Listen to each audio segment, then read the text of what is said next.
Bien.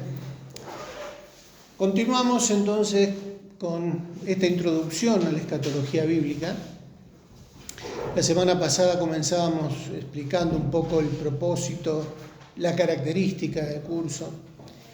Hablábamos acerca de por ejemplo, las doctrinas centrales y las doctrinas periféricas, y que justamente la idea de esto es que pongamos énfasis en las centrales sin desconocer las periféricas, pero más que nada buscando afirmar la esperanza cristiana. La escatología se conoce también como la doctrina de la esperanza cristiana. ¿Qué esperamos que suceda en el futuro? ¿Se acuerdan la definición de escatología? ¿Qué significa la palabra escatos? A ver, los que están conectados, si están recordando. Lo último. Entonces, escatología, ¿qué significa? El estudio de las últimas cosas, y decíamos que se puede hablar de escatología en otros rubros, en otras disciplinas, pero nosotros ¿a qué nos vamos a dedicar? A la escatología bíblica. O sea que toda nuestra base de información va a estar en la palabra de Dios. Y nos vamos a dedicar a eso. Definíamos escatología, empezábamos a hablar algo sobre las transiciones proféticas, que son estas cosas de las transiciones, y veíamos que en la Biblia tenemos profecía, tenemos relatos proféticos, profetas que Dios levantó para anunciar al pueblo aquellos mensajes que Él quería que el pueblo conociera. Dentro de esos mensajes proféticos había información acerca del futuro. Hay información acerca del futuro en la Biblia. Y veíamos que en el Antiguo Testamento muchas de las profecías que se fueron dando tuvieron un cumplimiento efectivo. O sea, se cumplieron en la historia. Pero también varias de esas profecías eran conocidas como profecías de doble cumplimiento o de múltiple cumplimiento. O sea, tuvieron un cumplimiento efectivo en el tiempo, pero también mostraban un cumplimiento más adelante. Quizá lo veamos un poquito más adelante, pero una de las maneras de graficar eso, alguien alguna vez lo hizo dibujando una montaña con diferentes picos, ¿no? En realidad, cuando uno ve la sierra, ¿no? Nosotros tenemos la posibilidad de ver la sierra. Nosotros estamos en un punto y vemos ahí el cerro, pero vemos también diferentes niveles. Nosotros parece que vemos todo un plano, ¿no? Pero en realidad puede haber diferentes niveles o picos que están más cerca o más lejos. Profundidades. Claro, diferentes niveles de profundidad en la visión, pero en la visión vemos un plano, vemos líneas. Bueno, no es que es solo un plano, hay una línea que está más cerca, otra línea que está más lejos, otra línea que está más lejos. Bueno, alguna vez alguien dibujaba, yo ahí no quiero arruinar mi obra de arte que tengo ahí, pero tiene que ver con eso. Los profetas relataban una escena, pero que era como ver diferentes niveles proféticos. ¿Pero qué hacía el profeta? ¿O qué veía el profeta? El profeta veía todo. O sea, veía el panorama completo, pero en realidad había diferentes niveles de cumplimiento en la profecía. O sea, él podía ver o relatar el contenido de todo, pero había cosas que él no veía. O sea, en realidad él veía todo, pero no, había cosas que él no iba a ser testigo del cumplimiento. ¿Se entiende? Sí. Entonces, había profetas que anunciaban la derrota del pueblo de Israel o el cautiverio del pueblo de Israel, o, como citábamos, también anunciaban el derramamiento del Espíritu Santo, pero en la historia tuvo tuvieron cumplimientos parciales. Todavía faltan que muchas de esas profecías tengan un cumplimiento pleno. Entonces hablábamos que los profetas vieron, anunciaron, pudieron ser testigos de eventos que se cumplieron. Por ejemplo, anunciaron al Mesías, anunciaban al Mesías, pero no vieron el cumplimiento del Mesías. Pero no es que falló la profecía, tuvo un cumplimiento un poco más prolongado en el tiempo. ¿Vino el Mesías? Vino el Mesías. También esos profetas no solo hablaron de la primera venida del Mesías, sino que después vemos que se anunciaba el regreso. En el Nuevo Testamento veíamos cómo la Iglesia le daba continuidad al ministerio profético, anunciando la segunda venida del Mesías. Nosotros formamos parte, decíamos, de esa continuidad profética. Nosotros tenemos un ministerio profético. La Iglesia está anunciando la segunda venida del Señor, pero también las señales previas a esa segunda venida, y estamos viviendo tiempos proféticos que fueron anunciados desde el Antiguo Testamento. Es impresionante. Los apóstoles fueron testigos presenciales del cumplimiento profético de lo que estaba registrado en el Antiguo Testamento. Nosotros vamos a ser testigos presenciales del cumplimiento de la segunda venida del Mesías. Es espectacular. Por eso la importancia de conocer este tema, de conocer estos temas, porque forman parte del mensaje del Evangelio. Tenemos una esperanza, el Señor vuelve, y cada vez las señales lo confirman de una manera cada vez más fuerte, ¿no? Entonces también eso lo veíamos la semana pasada y nos habíamos quedado en el punto 5, la esperanza cristiana y la tensión entre el ya pero todavía no. El subtítulo del punto 5 dice la esperanza del cristianismo. Es pues, Hebreos 11:1, es pues la fe, la certeza de lo que se espera. Sigue diciendo la convicción de lo que no se ve, pero es la certeza de lo que se espera. ¿Estamos seguros que lo que esperamos se va a cumplir? Más no vale. ¿Quién lo dijo? Es la certeza, estamos seguros que aquello que esperamos va a suceder. Por eso la importancia de conocer todo lo que la Biblia dice acerca de la esperanza del cristiano.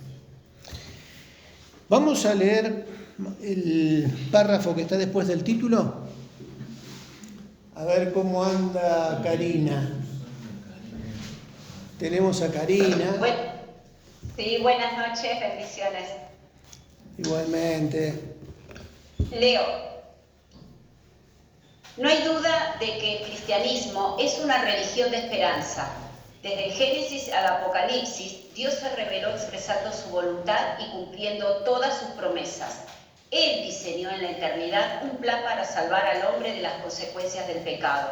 La redención, la liberación, la resurrección, la glorificación, la vida eterna, más allá de ser doctrinas teológicas, son promesas de Dios para aquellos que se vuelven a Él por lo que Él es, más que por lo que promete. ¿Estamos de acuerdo? Punto A. El regreso de Cristo. Jesús lo predijo. Durante su ministerio, Jesús enseñó y anunció muchas cosas, pero en lo que se refiere a este estudio, podemos ver que Él habló también acerca de su retorno. Lo encontramos en Lucas 18:8, cuando el Hijo del Hombre venga. Juan 14:3, vendré otra vez y os tomaré a mí mismo. Mateo 24:30, verán al Hijo del Hombre viniendo. Apocalipsis 3:11, 22:7, 12:20, he aquí yo vengo pronto. Punto 2. Dale. Los ángeles lo confirmaron en Hechos 1, del 10 al 11. así vendrá como le habéis visto ir. 3. Los apóstoles lo enseñaron. En Tesalonicenses, primera de Tesalonicenses 4:15 al 16, el Señor mismo descenderá del cielo. Hebreo 10, del 35 al 37, el que ha de venir vendrá. Segunda de Pedro 3:1 al 18, el día del Señor vendrá como ladrón en la noche. Bien, clarito, ¿no? La Biblia nos cuenta, y tenemos en estos pasajes, la certeza de que Jesús va a regresar. Listo. Doctrina central. ¿Recuerdan cuando hablábamos de este concepto de doctrina central? Nos referíamos a que clarito en el texto bíblico está explicado de que Jesús va a volver. En el punto B también tenemos como doctrina clara, central, cuál va a ser el destino de la iglesia. ¿Quién nos puede leer el punto B? Susana, bienvenida Susana. ¿Podés leer el punto B? Yo, Susana, Sí. leo. El destino de la iglesia. Entendiendo que la iglesia está conformada por pecadores arrepentidos que creyeron en Jesucristo como su Salvador, podemos decir que la esperanza final de los cristianos es estar para siempre con su Señor. Como habíamos visto, Jesús mismo lo prometió, y en el Nuevo Testamento se destaca la importancia de no ignorar, de tener memoria y saber de antemano lo que va a suceder en los últimos tiempos, para no ser arrastrados por el error y caer de nuestra firmeza. Primera de Tesalonicenses 4, del 13 al 18, y segunda de Pedro 3, del 1 al 18. Jesús espera encontrar a su iglesia como a una novia pura, limpia y sin mancha. Apocalipsis 19, 7 y 8. La búsqueda de la santidad es algo de lo que debemos preocuparnos hoy, según la de Pedro 3:14. Y este quizás sea el objetivo principal del presente estudio, buscar la santidad sin la cual nadie verá al Señor. Hebreos 12:14. Y me dijo, no selles las palabras de la profecía de este libro, porque el tiempo está cerca.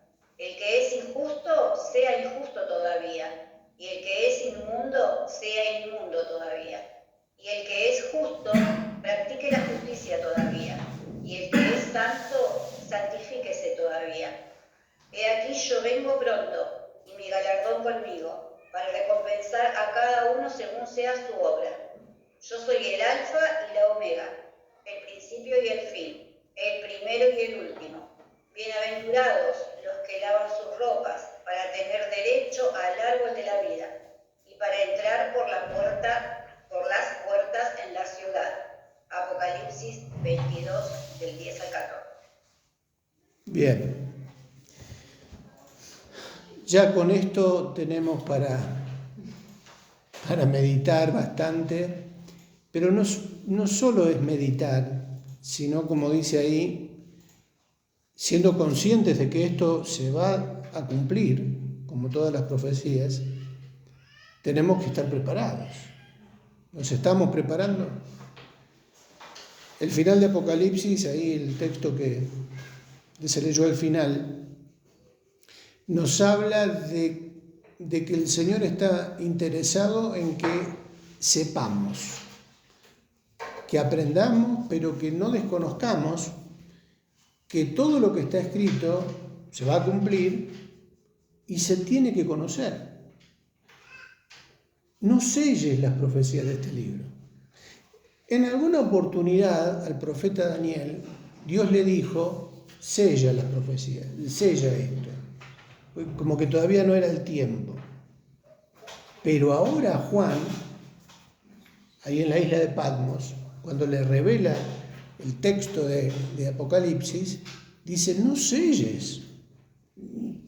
Esto se tiene que conocer. Todas las profecías de este libro tienen que ser conocidas, divulgadas. Por eso estamos haciendo este estudio. la iglesia de hoy no puede desconocer toda esta información que tenemos acá. Las señales se vienen cumpliendo. No recuerdo si fue acá en donde fue que hablábamos de los porcentajes de profecías cumplidas. Es mínimo lo que falta cumplirse. ¿Qué posibilidades hay entonces de que no se cumplan? Ninguna, se van a cumplir.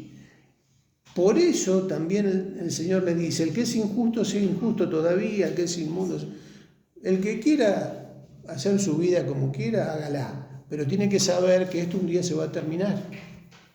El Señor va a volver, y va a volver por la iglesia, porque esta última parte que dice, ¿a qué va a venir el Señor? He aquí yo vengo pronto y mi galardón conmigo, ¿para qué? Para recompensar a cada uno según sea su obra. O sea, aquellos que han creído en el Señor, aquellos que han dedicado su vida a servirle, obedecerle, si lo han hecho por amor al Señor, por gratitud, por la obra de la salvación, y se han esforzado por ser obedientes, ¿qué van a recibir al final? Dice ahí, ¿no? Aquí yo vengo pronto y mi galardón conmigo para recompensar a cada uno según sea su obra. Esta promesa para la iglesia, acuérdense que estamos en el punto B que dice el destino de la iglesia. La iglesia va a pasar, creo que lo habíamos visto, por el tribunal de Cristo. Ese tribunal de Cristo, ¿para qué es? ¿Cuál es el propósito? Evaluar la obra de cada uno y en base a la calidad de esa obra recibir mayor o menor recompensa. El fuego la va a probar la calidad de la obra para poder recibir estas coronas que el Señor promete, esta recompensa.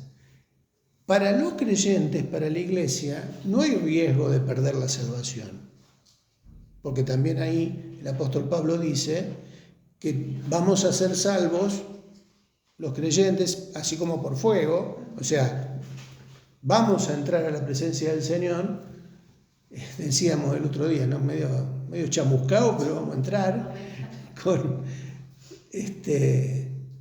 pero con la certeza de que el Señor va a recompensar a aquellos que le fueron fieles. Eso es una promesa, nos tiene que alentar en cuanto a la fe, y nos tiene que también hacer abrir los ojos y estar alertas, porque las distracciones del mundo de hoy en la iglesia están haciendo daño. Porque a veces, aún estando dentro o participando dentro de una comunidad religiosa, no es garantía de que estemos haciendo la voluntad del Señor. ¿Estamos haciendo aquello que Dios nos pide hacer? ¿Cuáles son nuestras motivaciones para el servicio? ¿Para qué estamos en la iglesia? ¿A qué vamos a la iglesia? ¿A cumplir con Dios? ¿A dejar tranquilo al pastor que nos ve, que nos estamos congregando? ¿O que estamos haciendo los estudios bíblicos? ¿O que estamos acumulando conocimiento? ¿Para qué? ¿Para qué nos sirve todo esto? Y lo importante es que entendamos este mensaje, porque el Señor dice, bueno, no queda mucho tiempo. Cada uno es libre de hacer lo que quiera. Pero sepan que un día va a llegar en donde vamos a tener que dar cuenta, a rendir cuenta delante de Dios. Y Él va a ver, bueno, ¿qué hiciste con tu vida? Dios nos va a decir, ¿qué hiciste con mi hijo? ¿Qué te motivó a buscarme o a congregarte? ¿A tranquilizar tu conciencia? ¿A tratar de hacer lo mínimo como para cumplir? A veces se predica este tipo de evangelio, entre comillas, para beneficiar a algunos vivos, pero lo que nos tiene que motivar es la obra que Jesús hizo a nuestro favor en la cruz, y por amor a Él, por esa entrega que significó nuestra salvación, servirle por amor, donde sea, como sea, aunque nadie nos vea, aunque nunca seamos famosos ni prestigiosos, ni nuestros ministerios o congregaciones sobresalgan en las revistas misioneras por ser ejemplo de éxito, no importa. El Señor ve lo que hacemos por amor a Él y eso es lo que Él va a recompensar. Por eso me quería detener en esto, porque a Jesús le interesa esto, al Señor le interesa esto. Que busquemos la santidad, que busquemos hacer su voluntad. La santidad no es la perfección, no es un estado ideal de ausencia de pecado. Buscar la santidad es buscar apartarnos del mundo, apartarnos de todo lo que en este momento el mundo está haciendo para distraer a aquellos que quieren hacer la voluntad de Dios, apartarnos, no dejar que eso nos distraiga y nos seduzca con sus ofertas, sino hacer aquello que el Señor nos pide que hagamos. Ni más ni menos. Ni más ni menos. Hacer eso. Por eso busquemos la santidad. El que es justo, el que es santo, santifíquese todavía. El que es justo, practique la justicia. He aquí yo vengo pronto. Podemos terminar acá y no a casa. Pero no sabemos cuánto falta para que el Señor venga, pero tampoco sabemos cuánto falta para que nuestra vida se termine. No es que, yo estoy más cerca del arpa que la guitarra en comparación a los chicos. Pero, claro, uno puede terminar su existencia en este mundo de diferentes maneras. Esperemos que sea cuando el Señor venga a buscarnos y nos lleve. Pero hay otros que han partido. Y todos estamos en esa misma situación. Para aquellos que parten, ese es el momento en el que van a tener que rendir cuenta delante del Señor. O sea, vamos a su presencia. ¿Estamos preparados para eso? No podemos darnos el lujo de especular. No, todavía falta. No, todavía el anticristo no se manifestó. O sea que tenemos tiempo. No, tengo un negocio pendiente. Todavía tengo tiempo para terminar este negocio y después sí me voy a buscar la santidad, me voy a apartar de las cosas del mundo. Cuidado con ese tipo de pensamiento, o sea, yo lo estoy exagerando, ¿no? Pero es lo que está pasando. De una manera sutil, el engaño del enemigo pasa por ahí. Nos distrae con otras cosas y que justamente, sin darnos cuenta, no tomamos esta información que nos da la palabra de Dios sobre los últimos tiempos y pensamos que todavía tenemos tiempo. Eso ignora voluntariamente. Sí. Eso es gravísimo, porque una cosa es ignorar por desconocimiento y otra cosa es ignorar voluntariamente, que para el Señor un día es como 1000 años y 1000 años como un día. Y eso decía Pedro, ¿no? Estos ignoran voluntariamente. Sí. O sea, no quieren saber. ¿Se escucha lo que está diciendo Martín? No, me tiro. Hablaba más fuerte, Martín. No se escucha. No se escucha. Repetí, Martín. Sobre ignorar voluntariamente. No es lo mismo ignorar por desconocimiento que ignorar sabiendo lo que va a suceder y no le damos importancia. ¿Por qué me devolviste el micrófono? Porque ya lo dijiste vos. Bueno. Retomando en el punto C. El título ahí dice el ya, pero todavía no. ¿A qué se refiere esto? Bueno, vamos a leer. La esperanza está fundamentada en la obra consumada por Cristo en el pasado histórico, y ella misma garantiza su cumplimiento final efectivo en nuestro futuro histórico. Podríamos hablar aquí también que esta tensión es un periodo de transición entre la obra que el Espíritu Santo comenzó cuando irrumpió en la historia de la Iglesia, Pentecostés, y a partir de ahí en nuestras propias historias, y el regreso de Cristo, donde tendrá lugar el completamiento del cuadro profético. No es que a partir de su regreso vamos a ser, ya somos, pero nuestra condición natural necesita de la manifestación final del Señor para que experimentemos la transformación que nos permitirá disfrutar de su gloria.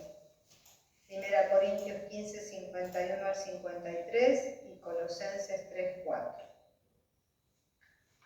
Somos y seremos salvos, 1 Corintios 15, 2, bueno, todos los pasajes, Efesios 4, 5 al 8, Romanos 5, 9 y 10, 6, 5, 1 Pedro 1, 5, somos santos, 1 Pedro 1, 15 y 16, Efesios 5, 25 al 27, resucitados, Efesios 2, 6, Colosenses 3, 1, somos reyes, Apocalipsis 1, 6, Apocalipsis 5, 10.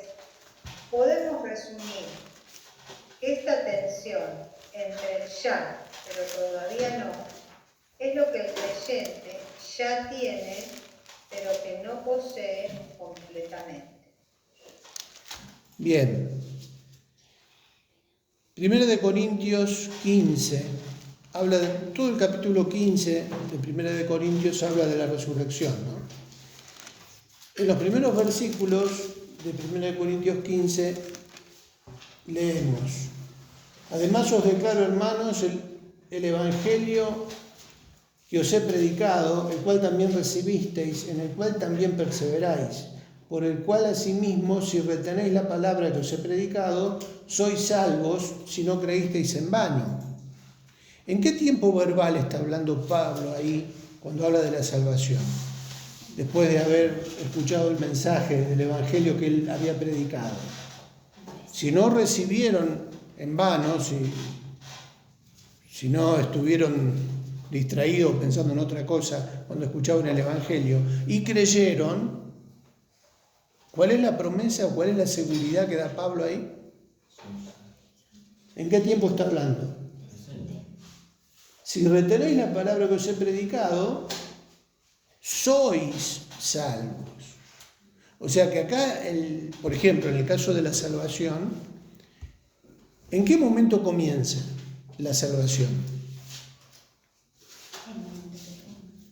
A partir del nuevo nacimiento, en el momento en que uno recibe la gracia de Dios, cree, experimenta el perdón de sus pecados, conoce el amor de Dios, ya ahí empieza a vivir su salvación personal, ¿no? Yo sé que esto quizás es discipulado, es algo básico, pero es importante afirmar esto, porque dice, si retenéis la palabra, si uno vive en esa dimensión de obediencia a la palabra, porque ama la palabra de Dios, no tiene por qué dudar de su salvación.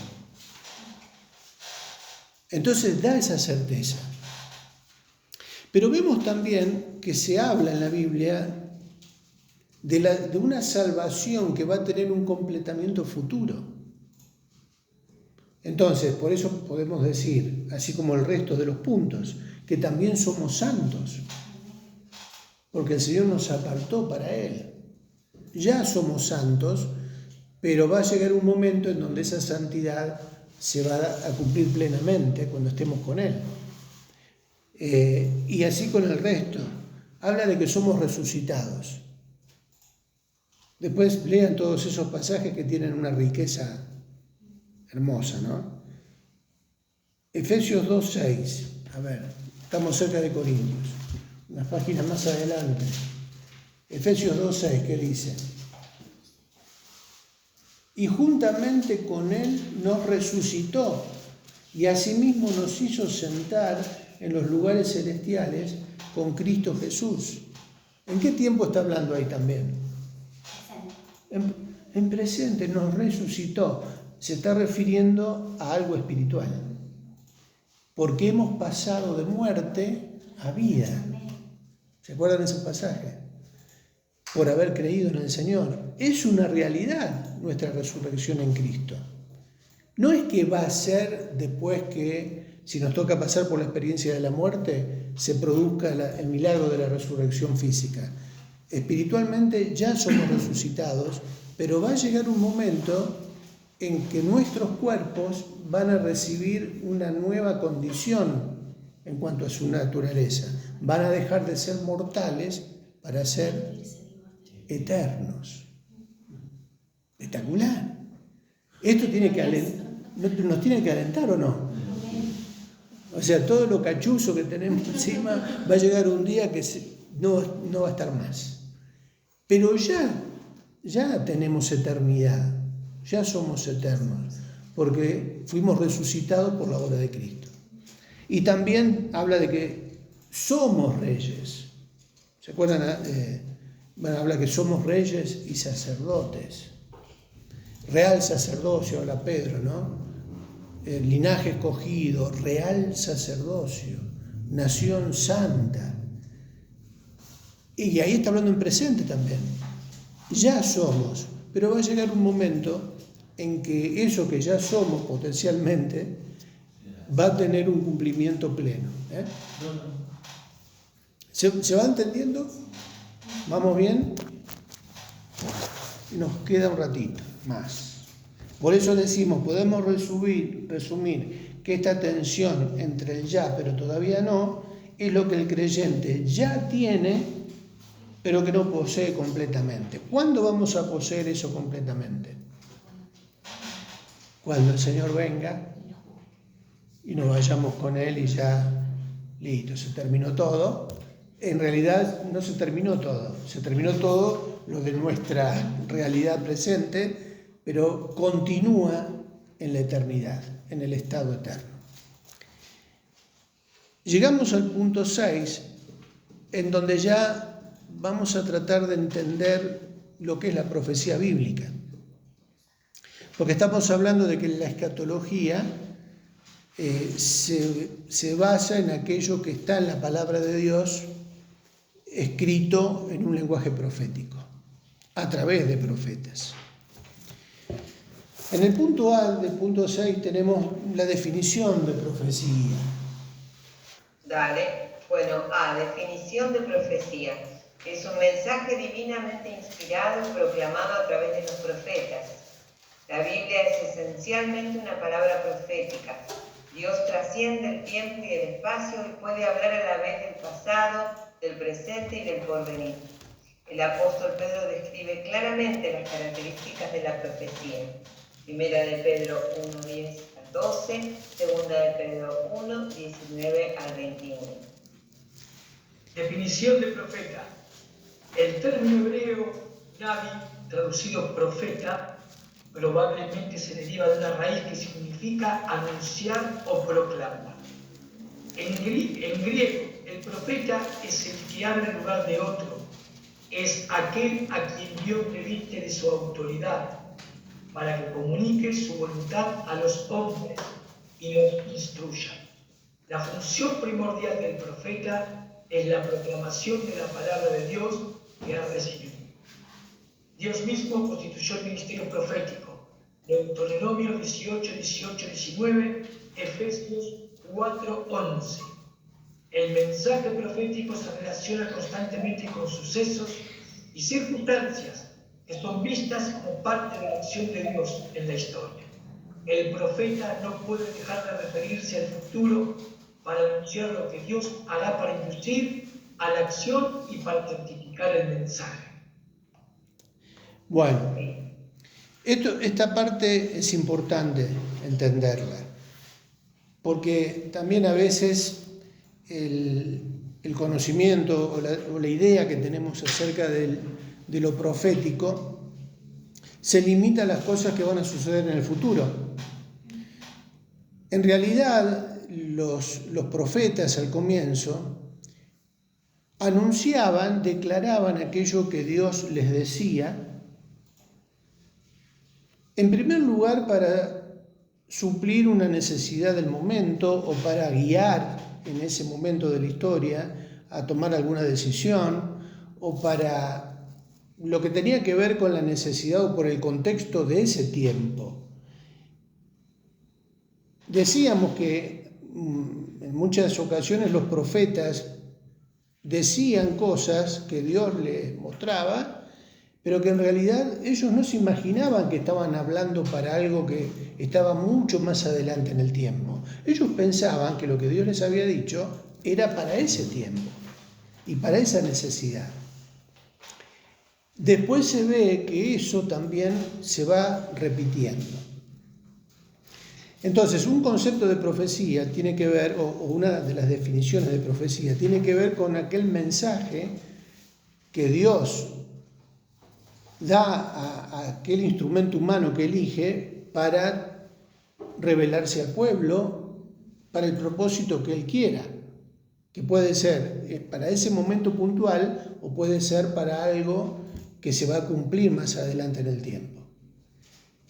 Hay advertencia, hay guía, hay enseñanza profética, hay determinados y diferentes mensajes, como por ejemplo lo que es palabra de ciencia o palabra de sabiduría, que son cosas que Dios revela para que en un momento puntual se digan por qué la necesidad del momento, de ese momento. Entonces ya el concepto, la idea de profecía se va ampliando un poco más. No es solamente anunciar cosas que van a suceder allá en el tiempo lejano. Y lo que justamente define Pedro, por ejemplo, no sé si tienen los textos así ubicados. En 1 de Pedro 1:10 dice: los profetas que profetizaron de la gracia destinada a vosotros, inquirieron y diligentemente indagaron acerca de esta salvación, escudriñando qué persona y qué tiempo indicaba el Espíritu de Cristo que estaba en ellos, el cual anunciaba de antemano los sufrimientos de Cristo y las glorias que vendrán tras ellos. A esto se les reveló que no para sí mismos, sino para nosotros, administraban las cosas que ahora os son anunciadas por los que os han predicado el Evangelio, por el Espíritu Santo enviado del cielo, cosas en las cuales anhelan mirar los ángeles. Esto es tremendo. Y acá Pedro, en esta parte, después sigue hablando Pedro de la profecía, pero se está explicando que aquellos que recibieron esa palabra no solamente quedó para ese tiempo, sino que siguieron indagando, siguieron investigando y se dieron cuenta de que todavía en esa palabra que recibieron en un momento de la historia había información acerca del Mesías. Había información profética acerca de aquel que iba a venir a morir por nosotros. Es espectacular esto. O sea, uno no se imagina lo que es el ministerio profético, el trabajo, en este caso de discernir esa información que uno recibe de parte de Dios y que piensa por ahí que era para un momento. No, es mucho más profundo. Y en el otro pasaje, en 2 de Pedro 1, ¿alguien tiene? 2 de Pedro 1, 19 al 21. Dale. Tenemos también la palabra profética más segura, a la cual hacéis bien en estar atentos como a una antorcha que alumbra en lugar oscuro hasta que el día amanezca y el lucero de la mañana salga en vuestros corazones. ¿Hasta el 21?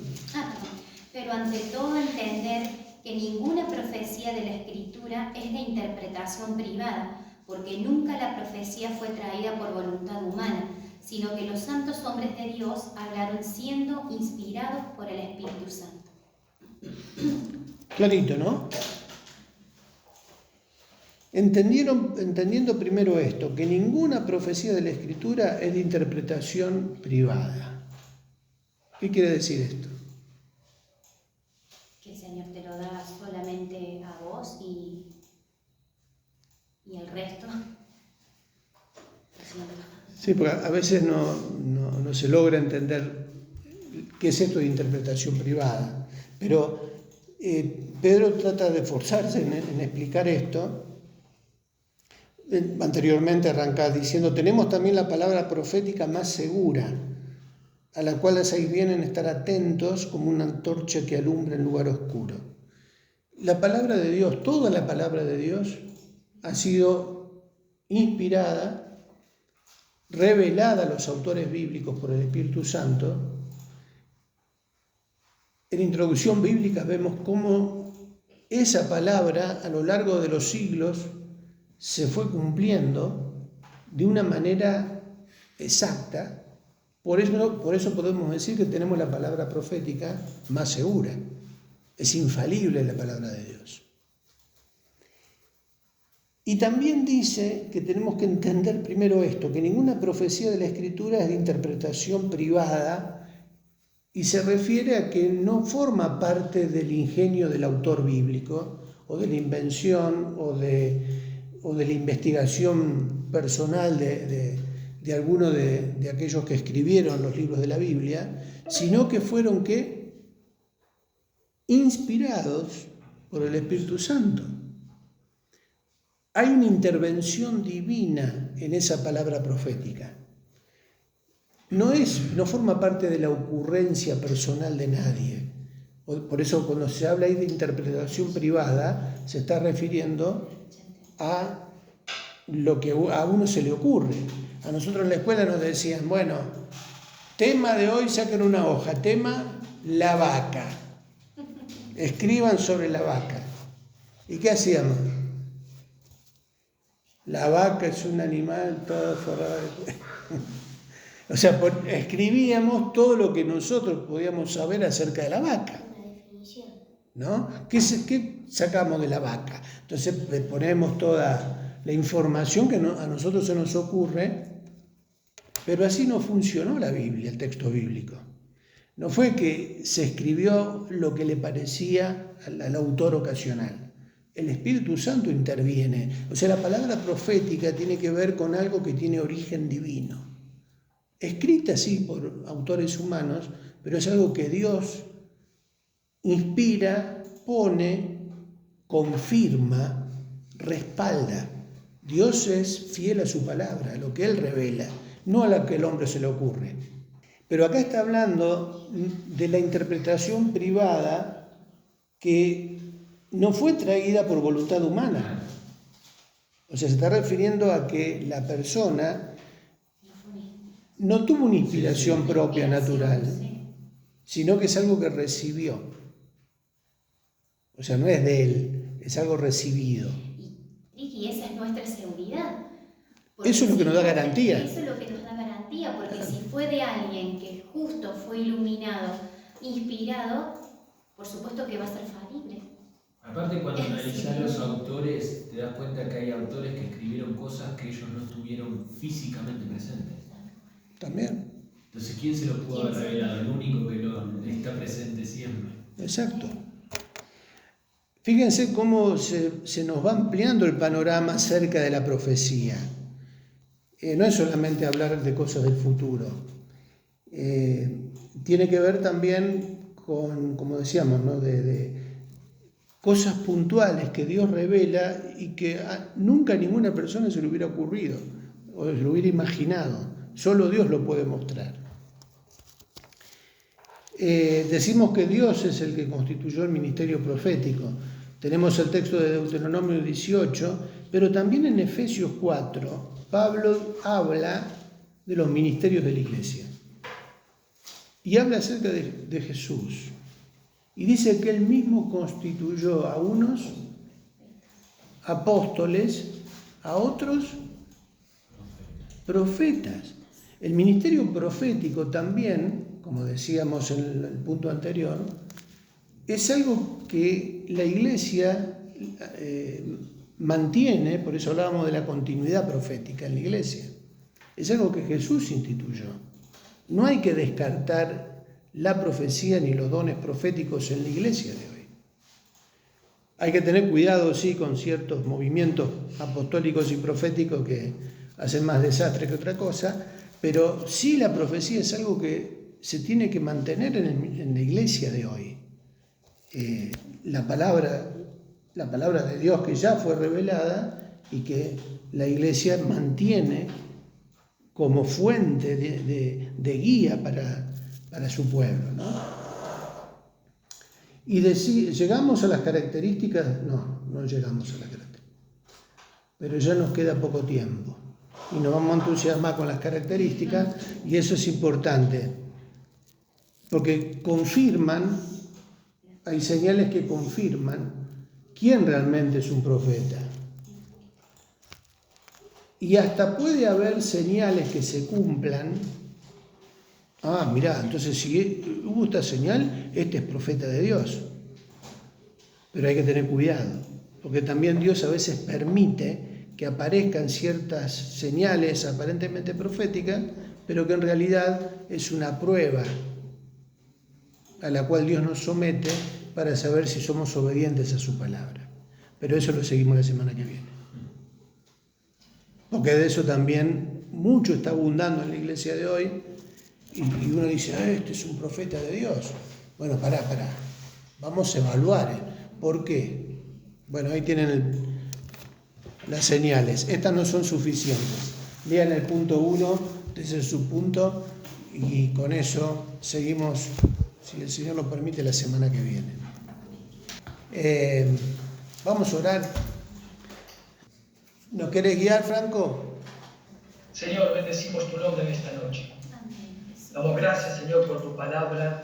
Una vez más, Señor, que nos instruye, nos corrige, Señor, y anhelamos poder vivir en esa dimensión, Señor. Aún la palabra más profética, más segura que estudiamos, Señor. Padre, oramos para tener más conocimiento y revelación de tu palabra. Señor, gracias por el tiempo invertido por cada uno de mis hermanos. Gracias por Carlos. Gracias, Señor. Y oramos para que el Espíritu Santo vivifique esta palabra en cada uno de nuestros corazones. Te damos muchas gracias, Señor, en el nombre de Jesús. Amén. Amén.